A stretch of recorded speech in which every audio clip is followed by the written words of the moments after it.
Chapter 2. Marian felt the sheriff's eyes on her, studying her intently. She forced herself to square her shoulders to try to regain her composure, at least on the outside. She was not a little kid anymore, she reminded herself, but a member of the King's Council. She needed to act accordingly. Except, was she? After all, it was Richard who had asked her to be on his council, and now Richard was dead. So, Prince John has inherited the throne? She managed to ask. She tried to recall what she knew about her uncle's younger brother. Since she was niece to the king by his late wife's family, she was no blood relation to John. But she had seen him quite a bit at the castle while growing up. From what she remembered, he wasn't a warrior like Richard. He wasn't strong and had never been interested in swordplay or archery. Instead, he seemed to prefer rich food and long books and spending time with his beloved mother. Until she had died, of course. Marian remembered that day clearly. While everyone in the kingdom had loved the sweet queen mother, she and John had been especially close, and he had taken her death quite hard.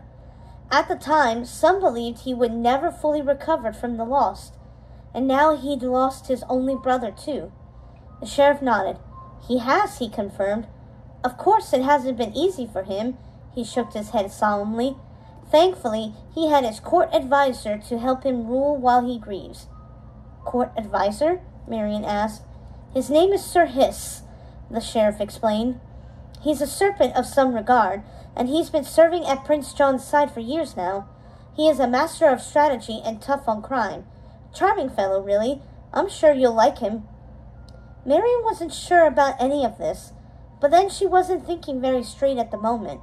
The air in the coach had grown stuffy, difficult to breathe, and her stomach was becoming more and more upset by the moment.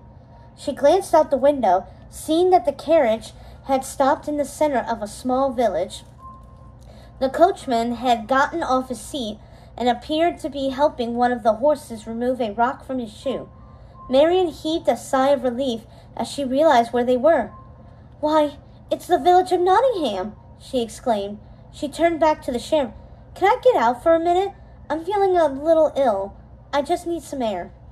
Without waiting for a response, she leaned towards the coach door and reached for the handle to open it. But to her surprise, the sheriff put a paw out, blocking her path.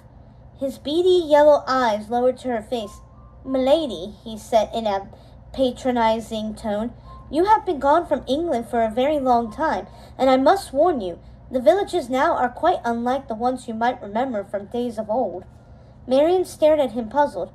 What is that supposed to mean? She asked. He shrugged carelessly. It's the animals, really. They can be, well, dangerous beasts at times, especially to a well-dressed lady like yourself.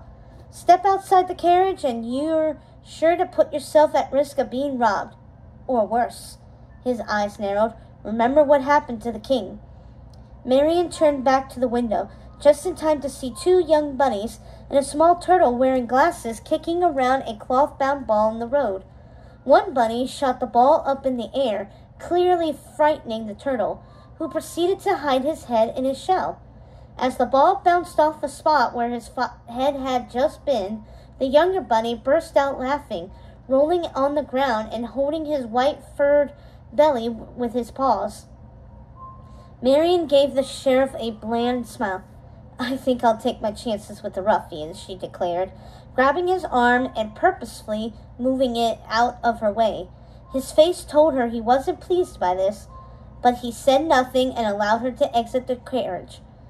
As she stepped out onto the dusty road, she scanned the area, trying to reorient herself to the town. She and Robin had come here often as children to play with the others and stuff themselves with cakes from Master Benedict's bakery just down the road. In fact, they'd often eaten so many that they'd ended up returning to the castle with belly aches and no room for dinner. She was especially fond of the ones made with blackberries and clotted cream. She turned to look for the shop. Maybe she'd grab a few cakes to bring back to the castle with her, comfort food to ease her hurting heart. But to her surprise, where the shop once stood now sat a dilapidated shack with boarded-up windows, and the sign out front that used to proudly read, "Best Baked Goods in Nottingham," had been slashed with red paint, and the words "Closed for unpaid taxes" were written up below it. "Unpaid taxes?" she muttered, confused. "That seems strange. Master Benedict always did such a brisk business. How could he have not afforded his taxes?" It was then that she realized he wasn't the only one. All along the road sat all other former shops, similarly boarded up and abandoned, each with the same red paint splashed across its doors. Marian felt an uneasy swell in her stomach. What was going on here? This village of her childhood, once so bustling and full of life, was now looking as if it had been through a war itself. The once sparkling stone fountain in the center square was dried up and cracked down its side. The wooden benches that had once been filled with grannies watching their grandbabies play were rotted and decayed. Even the road seemed in immense disrepair, with huge muddy potholes that could swallow a wagon wheel. It was a miracle their horse had only obtained a rock in his shoe and had not gone completely lame.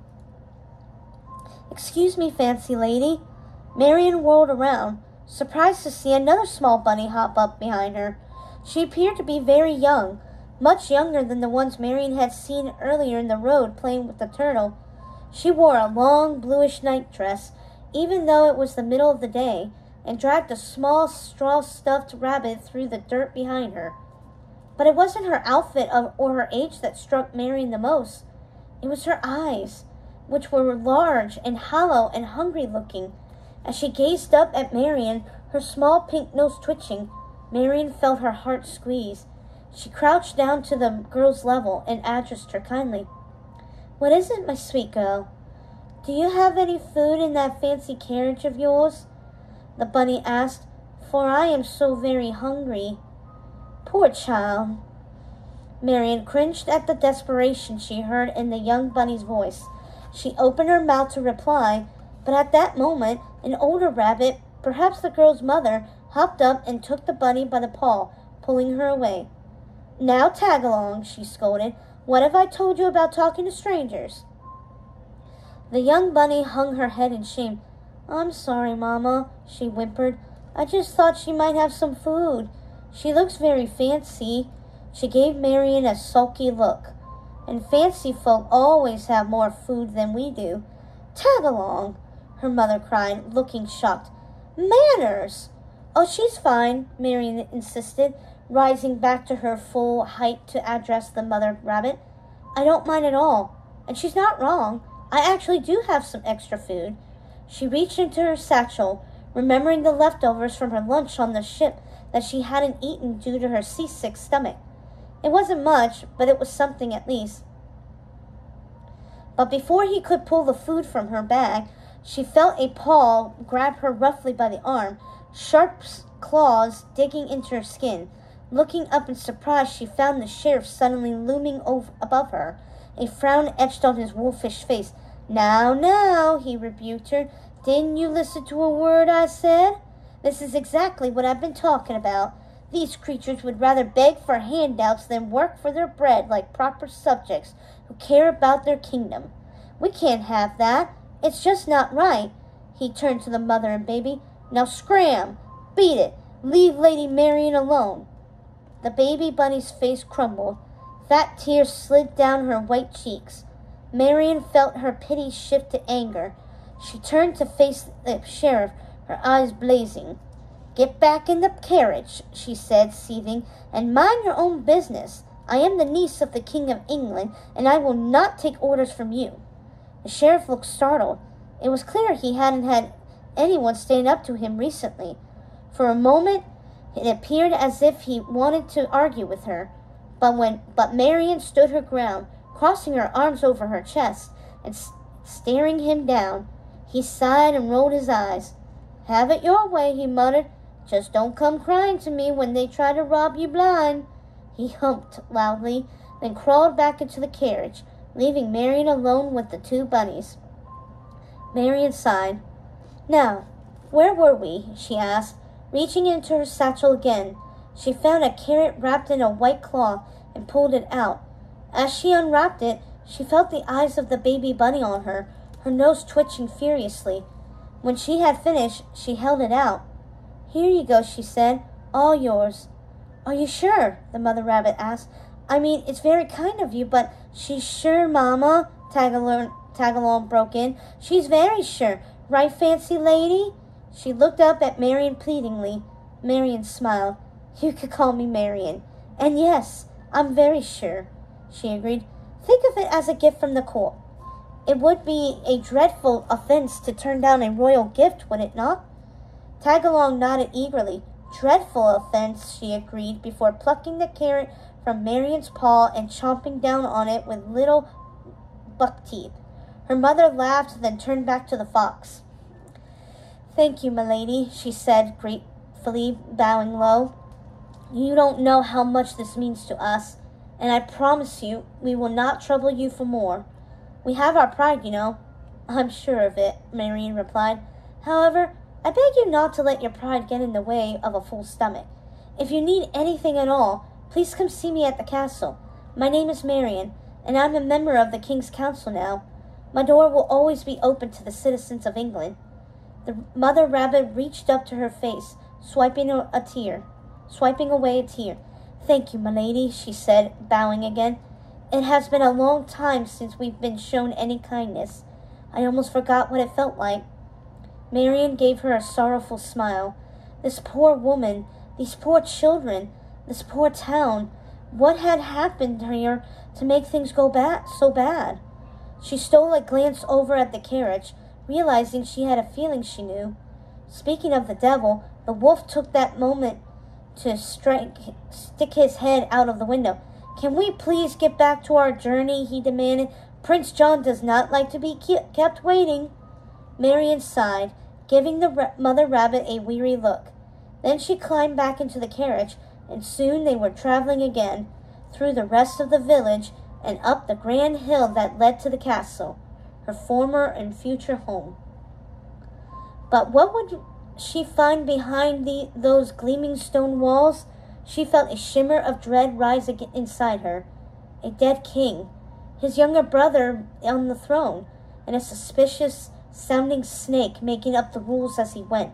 Rules she was certain now were not in favor of her uncle's subjects.